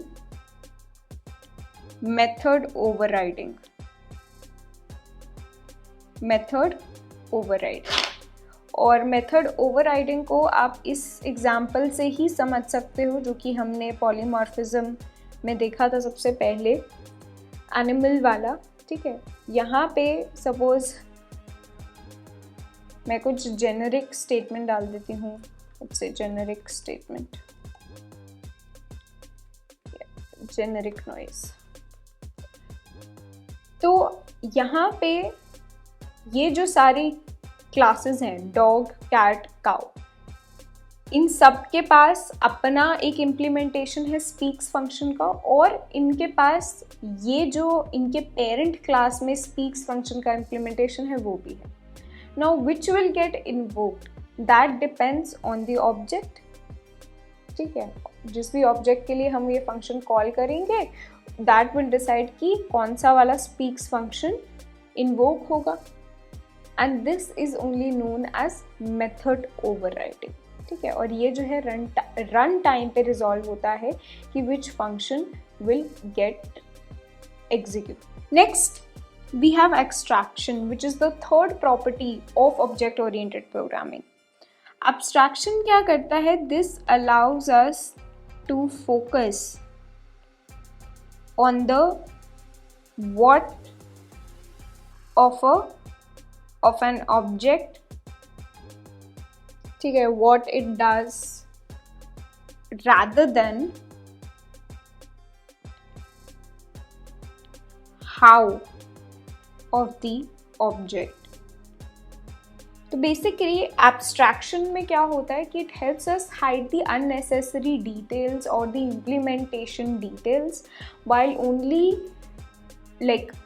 only ensuring कि जो भी हमारी इम्प्लीमेंटेशन है, ठीक है, which is the functionality, that should be at the forefront. जो इम्प्लीमेंटेशन डिटेल्स है, how it is getting implemented actually, these functionalities they should be hided away.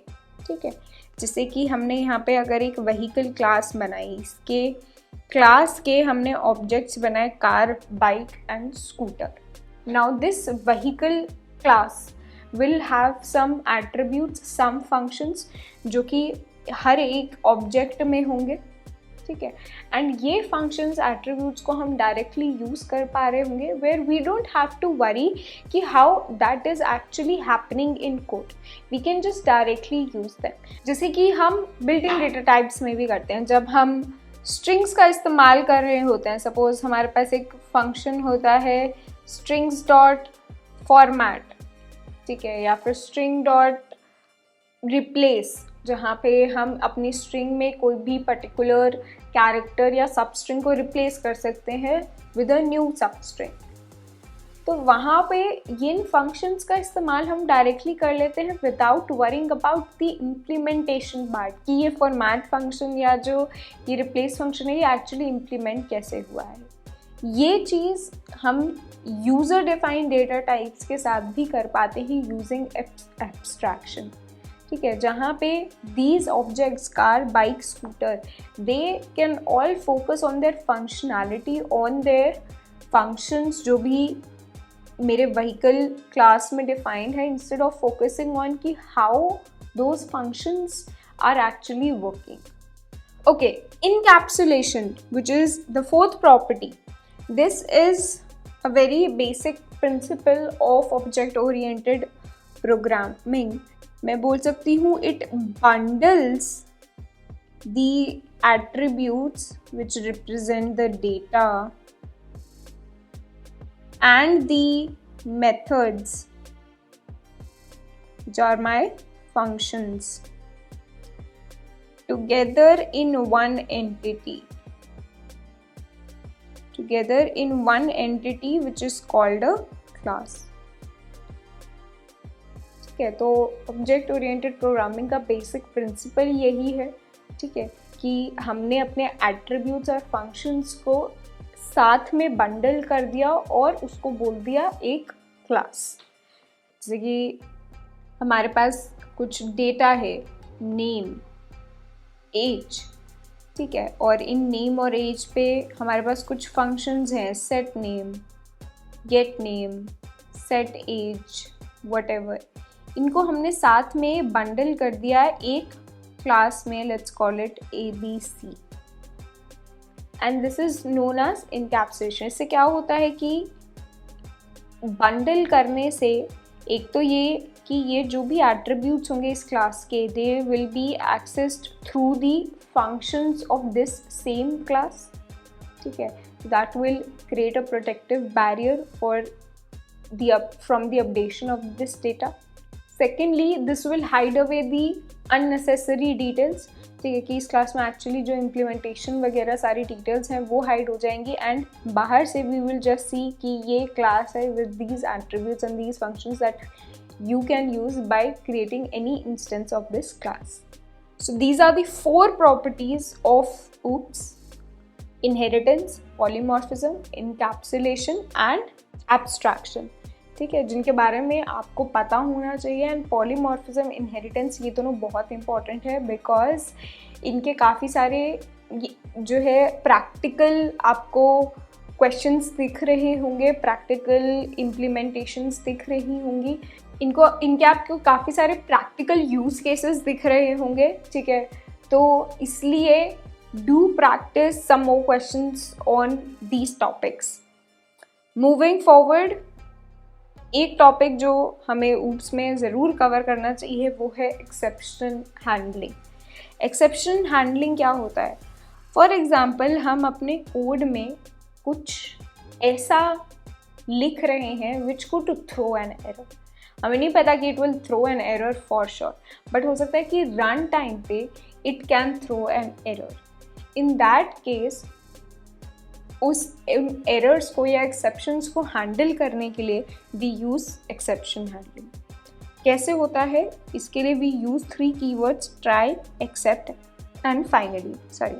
जो मेरा ट्राई ब्लॉक होता है, यहाँ पे वो कोड जाता है, code which might throw an exception. ठीक है, अगर कोई कोड है जो कि एग्जीक्यूशन के टाइम पे एरर या एक्सेप्शन थ्रो कर सकता है तो उसको हम डालेंगे ट्राई ब्लॉक के अंदर। फिर उसके नीचे लिखेंगे हम एक्सेप्ट। अगर एरर थ्रो होती है, एक्सेप्शन थ्रो होता है, तो this block will get executed. And except के सामने हम ये भी मेंशन कर सकते हैं एक्सेप्शन का टाइप। ठीक है, जैसे एक्सेप्शन टाइप्स क्या हो सकते हैं? They can be value error, they can be type error, they can be zero division error, कि अगर हम किसी चीज़ को ज़ीरो से डिवाइड कर रहे हैं, या फिर जनरल अगर हमें लिखना है तो we can just write exception, जिसमें ये सारी जो है इंक्लूडेड होते हैं exceptions. All of the exceptions are included in exception. So अगर हमारा ये जो ब्लॉक ऑफ कोड है, यहाँ पे जो हमने लिखा है ट्राई ब्लॉक के अंदर, इसमें कोई भी एक्सेप्शन थ्रो होती है तो this block will get executed. ठीक है, या I can say code to handle the exception. जो भी एक्सेप्शन थ्रो हुई है उसको हैंडल करने के लिए जो भी हमें कोड लिखना है। एंड देन हम लिखते हैं फाइनली कीवर्ड। फाइनली कीवर्ड के बाद वो कोड आता है विच will B executed regardless of exception। चाहे exception आई है या नहीं आई है, उसके बाद ये वाला finally के बाद जो भी कोड होगा that will get executed। So let's try to do a question on this। हमें exception handling implement करना है by showing division operation। ठीक है, तो यहाँ पे हम 2 नंबर यूज़र से इनपुट लेंगे एंड उनको डिवाइड करके देखेंगे। And if one of the numbers जो डिविडेंड होगा हमारा, जो डिवाइजर होगा हमारा, अगर वो 0 होता है तो will throw an exception. So will throw the exception and we will handle the exception. ठीक है, क्योंकि अगर एक्सेप्शन थ्रो हो जाएगा तो वहाँ पे हमारा प्रोग्राम खत्म हो जाएगा। We don't want the program to get interrupted, so we will check the exception and we will handle it. So division, let's call it exception handling. So we'll take 2 numbers as input from the user, enter A and enter B.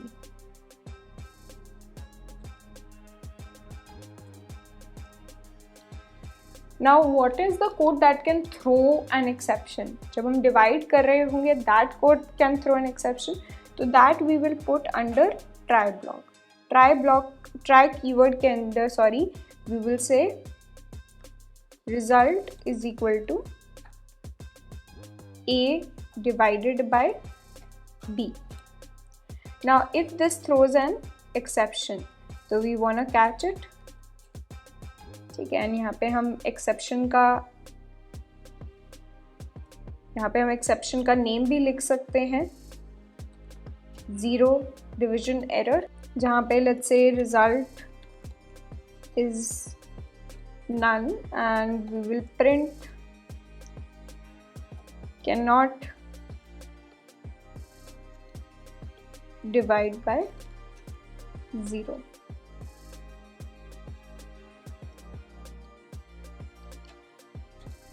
And finally we will put अगर हमारा result आ जाता है तो हम result print कर देंगे, print division,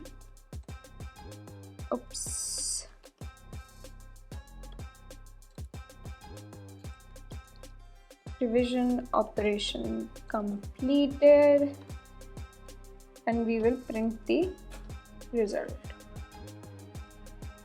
ठीक है, रन करें इसको।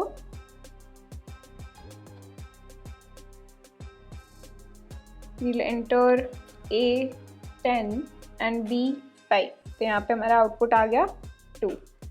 now suppose I say A is 10 but B is 0, तो देखो यहाँ पे हमारा जो एरर मैसेज है वो प्रिंट हो रहा है, can not divide by 0, and हमारा रिजल्ट क्या प्रिंट हो रहा है यहाँ पे, नन। ठीक है, so that means we are able to catch our exception. Time to solve some MCQs now. Let's get to it. MCQ 1. What is the purpose of the init method in a class in Python? So, is it used to define private methods within a class? No. Private methods के लिए we use to underscore. It is automatically called when an object is created and allows you to initialize its attribute. That is right. It is used to define class variables that are accessible by all instances of the class. That is not true. It is used to define the inheritance hierarchy between classes. That is also not true. So the correct option is B. Init method जो होता है, that is automatically called whenever an object is created of that class, and that it allows us to initialize the attributes of that class. What is the concept in OOP that allows a class to inherit attributes and methods from another class? That is inheritance. Which of the following statements about abstract classes in Python is true? An abstract class cannot have any methods. An abstract class can be instantiated to create objects. An abstract class can be inherited but cannot be subclassed. An abstract class may contain abstract methods which must be implemented by its concrete subclasses. So this is true, and ये मैंने आपको अलग से नहीं बताया है, but this is part of the abstraction topic जो हमने पढ़ा है। तो basically abstraction में क्या होता है कि we can have an abstract class. For example, I can have an abstract class vehicle. ठीक है, now this abstract class will have some abstract methods. For example, I create a method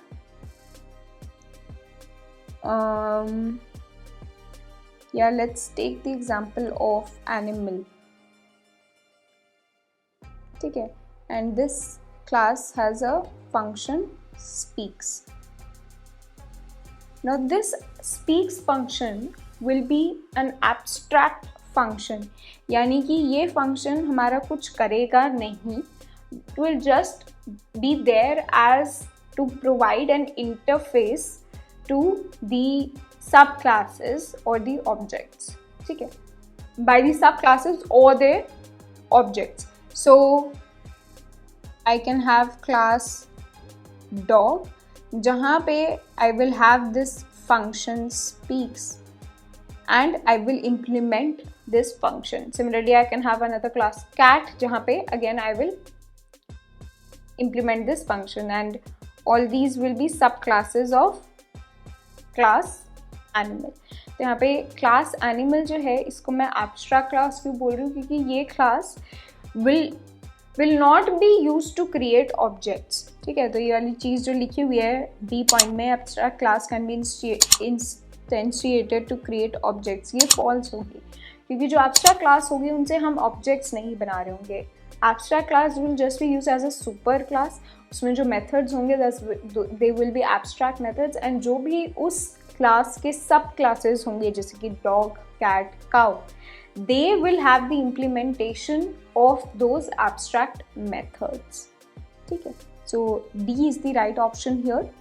What is the purpose of the super function in Python when working with inheritance? So super function से हमें पता है क्या होता है. It will be used to call the constructor of the base class. जब भी हमें जो super class है उसको mention करना है तो we will use the super function for it in Python. And that is all for this chapter. तो हमने यहाँ पर Python में काफ़ी सारी चीज़ें कवर कर ली हैं. एंड अगर आप Python as a first time programmer सीख रहे हैं, आप फर्स्ट टाइम प्रोग्रामर एक प्रोग्रामिंग लैंग्वेज को सीख रहे हैं, तो ये जो मैंने बेसिक टॉपिक्स आपको करवाए हैं they are enough to form a foundation for you, जहाँ से अब आप जाकर पाइथन को या तो और एडवांस में समझ सकते हैं या फिर आप दूसरे प्रोग्रामिंग लैंग्वेजेस को भी अब समझेंगे तो आपको ज़्यादा मुश्किल नहीं आएगी. ठीक है, क्योंकि आपने बेसिक जो फंडामेंटल्स हैं वो पढ़ लिए. बेसिक फंडामेंटल्स में क्या आता है? बेसिक फंडामेंटल्स में प्रोग्रामिंग लैंग्वेज के यही आता है यार, जो हमने जो भी पूरे सारे चैप्टर्स में पढ़े हैं, चाहे वो डेटा टाइप्स हों, चाहे जो भी हमने डेटा टाइप्स पढ़े हैं, वेरिएबल्स पढ़े हैं, फंक्शंस पढ़े हैं, रिकर्शन पढ़ लिया हमने, which is a difficult topic I have to tell you. And इसके बाद OOPs is a very important concept in any programming language. इससे आपको काफ़ी सारी चीज़ें समझ आती है किसी भी प्रोग्रामिंग लैंग्वेज के. स्ट्रिंग्स एंड लिस्ट, एरेज, ये सब चीज़ें हमने देख ली हैं इन पाइथन.